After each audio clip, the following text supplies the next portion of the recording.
চলে এসছি আজকে নিয়ে চলে এসছি আমার ননদের বাড়ি থেকে আমাকে এবছর পুজোতে কি কি দেওয়া হয়েছে। তো প্রত্যেক বছর ননদ যা দেয় নিয়ে মানে সামলাতে পারি না। সারা বছরই ও মানে প্রত্যেকটা ওকেশনে কিছু না কিছু দিতেই থাকে। তো ওকে বারণ করলে তো শুনবে না, তাই বারণ করি না যে কেন দিচ্ছি।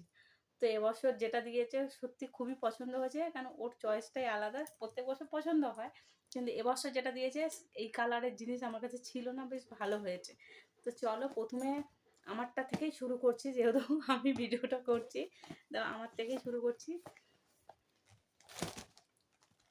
এই দেখো, রেড আর গ্রিনের মধ্যে কম্বিনেশনের শাড়ি তো ভীষণ পছন্দ হয়েছে। সব থেকে বড় কথা এইটা, এই শাড়িটার ব্যাপারে হচ্ছে শাড়িটা এতটাই নরম, মানে পরে কমফোর্টেবল হবে। তো প্রথমে আমাদেরকে ক্যাটলগটা দেখাই, ঠিক শাড়িটা দেখো এইরকম সেম। তো শাড়িটা দেখো একদম ভীষণ নরম, একদম দেখতে পাচ্ছ মানে খুব সফট একদম শাড়িটা। আর শাড়িটা দেখো, জানি না কবে পরবো, পুজোতে আদৌ মানে বেরোবো কিনা। যদি বেরোই অবশ্যই চেষ্টা করব ননদের দেওয়া শাড়িটা পরতে। আর ভীষণই পছন্দ জানো তো গ্রিন কালারের। আমার মানে একদম নরমের মধ্যে হালকা, মানে রেগুলার এখানে মানে এই শাড়িটা এমনই যেখানে সেখানে যখন ইচ্ছা পরে মানে পরে যাওয়া যাবে, মানে হেভি ওয়েট শাড়ি নয়। আর আঁচলটা দেখো খুব সুন্দর, একদম মানে এত সুন্দর আঁচলটা। আর আঁচলটা দেখো পুরো ঝুড়ি ঝুড়ি দেওয়া, কি সুন্দর লাগছে না একদম আঁচলটা। এই দেখো ভীষণই একটা মানে ইউনিক টাইপের মতো লাগছে।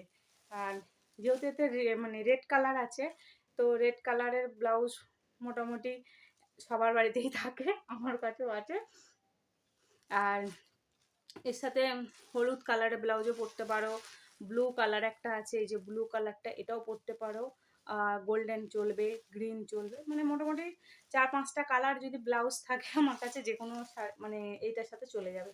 তো ভীষণই একদম মানে মানে একদম কমফোর্টেবল, খুব পছন্দের একটা শাড়ি পেয়েছি মনের মতো করে। তো আর এর সাথে সেট করে সব পাঠিয়ে দিয়েছে, ও দেয় প্রত্যেক বছর। আর প্রথমেই তোমাদেরকে দেখাই কানেরটা, এই দেখো স্টোন দেয়া একদম কানেরটা, খুব সুন্দর লাগছে না? ভালোই লাগছে। আর তার সাথে দিয়েছে ম্যাচ করে নেল পলিশ। আর মেয়েদের যেটা সব থেকে আগে দরকার সেটা হচ্ছে এই যে দুপাতার টিপ দিয়েছে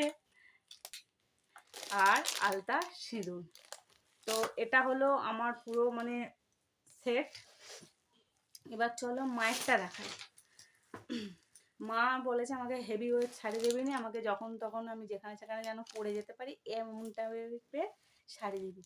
তো যার কারণে আমার ননদ দেখো একদম মানে খুব নরমের মধ্যেই শাড়িটা দিয়েছে, ভীষণ পছন্দও হয়েছে জানো তো। শাড়িটা বেশ দেখতেও সুন্দর, এই যে একদম পুরো সেই কাঁথা স্টিচের মতো, মানে কালারটাও যেমন, আর কাঁথা স্টিচের যে মানে কাজ করাগুলো থাকে না, সেটা সুতোর থাকে, এটা সুতোর না, এটা প্রিন্টের। আর এটা দুটো কালারে, এই হলুদটা আর এই ব্লুটা। ভালো হয়েছে না? খুব সুন্দর লাগছে। এবার এত গরম হচ্ছে, এবার দেখাচ্ছি আমার বরের, মানে ওর দাদা এবছর পছন্দ করে নিয়েছে। সৌমেনের আবার নেভি ব্লু আর মানে কালো, এই দুটো কালার হচ্ছে পছন্দের কালার। সবসময় কালো দেয়। ও চেয়ে নেয়, ওরা না দিলেও ও চেয়ে নেয় যে আমাকে কালো বা ব্লু দিবি। তো আমি এবারে দিভাইকে বলেছিলাম যে দেখ কালো আর ব্লু দিবি না, তো দিলে অন্য কালার দিবি। ও কী করেছে, দাদা মানে ফটো পাঠিয়েছিল যখন কিনতে গেছিলো, তো ও দাদা নিজেই পছন্দ করে নিয়েছে। ওই জন্য দিভাই বলছে বাবা এবার আমার দাদাটা না এইরকম আনকমন কালার নিল। আচ্ছা এত কালো বুলু হয়ে গেছে ঘরে, ওর আর অন্য কালার। তো এই যে যার কারণে দেখো একদম এই হলুদ টাইপের নিয়েছে, একদম যে ডিপ যেটা হলুদ কালার সেটা নেই। তো স্টিচ করা, কিন্তু এইটা হচ্ছে পাঞ্জাবি কাটিং জামা, ব্যান্ড কলার আর পাঞ্জাবি কাটিং, যখন যদি পরে দেখলেই বুঝতে পারবে। আর ভাইয়েরটা আমার কাছে এই মুহূর্তে নেই, ভাইয়েরটা মানে দিভাই এসেছিলো যেদিনকে, ভাই ছিল যেদিনকে, ভাই চলে গেছে। তো ভাইয়েরটা না মা মনে হয় অন্য আলমারিতে রেখেছে, আমি যখন এগুলো বার করে দেখতে পাইনি, মা বলছে যে অন্য আলমারিতে ধরে চলে গেছে। তো ওই যার কারণে ওরটা আমি আর দেখাতে পারলাম না। তো বাদ বাকি আমাদের চারজনেরটাই দেখাচ্ছি। আর শ্বশুরমশাইয়ের এই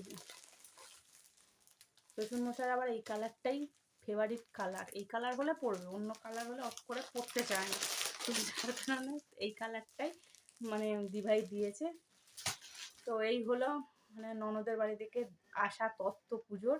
কিন্তু এখনও যে আমি ননদকে কিছু দেবো সেই ভাগ্য এখনও মানে হয়নি, কিছু কিনতে পারিনি। কারণ আমি ধরো এই লাগাতার সেই মাকে হসপিটাল থেকে নিয়ে আসা থেকে শুরু করে মাকে নিয়ে যাওয়া নিয়ে আসা, রক্ত টেস্ট, এই হ্যানা ত্যানা করতে করতে একটা সময় চলে গেছে।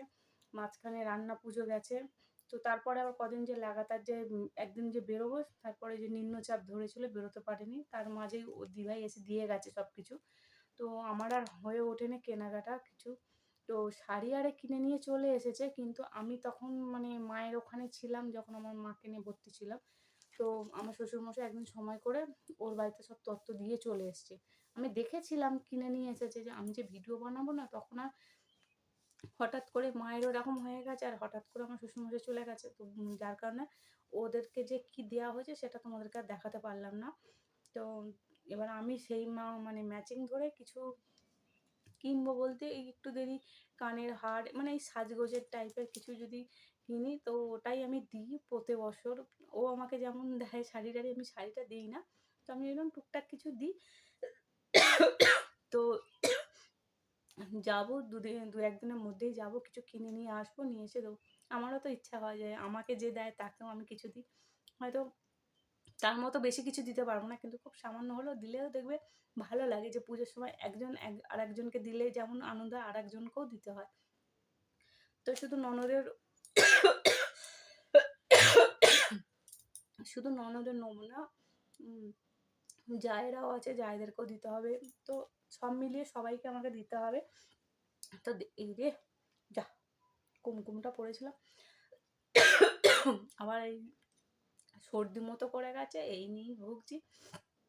তো দেখি কতদূর কী করতে পারি, দেখি চেষ্টা করবো দু একদিনের মধ্যে যাবার, গেলে আশা করি টুকটাক কিছু কিনে নিয়ে আসবো। আর তোমরা অবশ্যই জানিও আমাদের পুজোর তত্ত্বটা, মানে আমার ননদের বাড়ি থেকে তত্ত্ব যেটা পাঠিয়েছে সেটা কেমন হয়েছে অবশ্যই কমেন্ট করে বলো। আর শাড়িটা যারা মানে খুব জোর হলে হ্যান্ডলুমের ওপরেই শাড়িটা, তো এটাই জানি মোটামুটি। তো যাই হোক, এই ছোট্ট একটা ভিডিওর মাধ্যমে তোমাদেরকে শেয়ার করে খুব ভালো লাগলো। অবশ্যই আমাকে জানিও কেমন লাগলো, তোমাদেরকে কমেন্ট করতে একদম ভুলো না। তো দেখা হচ্ছে নতুন একটা কোনো ব্লগে। সকলে ভালো থেকো, সুস্থ থেকো, এই কামনা নিয়ে আজকে ভিডিওটা তাহলে শেষ করছি।